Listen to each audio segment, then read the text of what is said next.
My name is Valerie Gaynor and I'm from Drumna. Yeah, I was diagnosed with breast cancer in January 2015. I discovered a lump when I was in the shower and I went to my GP.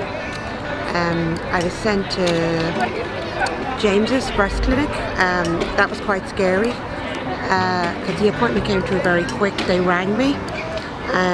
So I knew there was something serious because these things don't happen that quickly. Off I went and I had no inkling and no awareness of the triple assessment. So needless to say, I came out of there traumatised. And later on that evening I told my husband, because they had told me I'd have to come back a week later. So the following day the letter from the breast clinic arrived telling me all about the triple assessment. So had I known that in advance, I suppose I would have been a bit more prepared.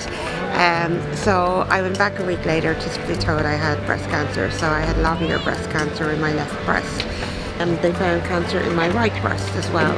So I went on and everything happened really quickly. So I had surgery, I had bilateral lumpectomy, and sentinel node biopsy, and I was only in hospital for a day, came home, went back the following week, and the margins weren't clear, which meant further surgery. So the good news was that there was only 3 or 4 of the nodes affected, so that was really positive. So I went back in a couple of weeks later to have the margins cleared, and then once everything healed up, I started chemotherapy.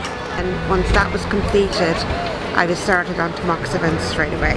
Yeah, I suppose once I got through all of that, then it was kind of trying to get back to normality, and that was tough because you're left exhausted. It's like you've been dragged through the bush backwards for a year, you know. So it's only kind of like we're in 2018 now, and I'm only starting to kind of get my old energy levels back, you know. I also found the Irish Cancer Society invaluable because I needed information, but I needed it in levels that I could digest, and at times when I wanted to digest it. So I found, you know, the daffodil centres brilliant to go in and pick up what you want. It was great to have that support because you can be quite isolated because you're trying to keep your friends and your family happy. You don't want to put too much burden on them, but your mind is racing all of the time, and it's great to be able to go in there and get the information when you need it. So link in with every support that you can because you're going to need it.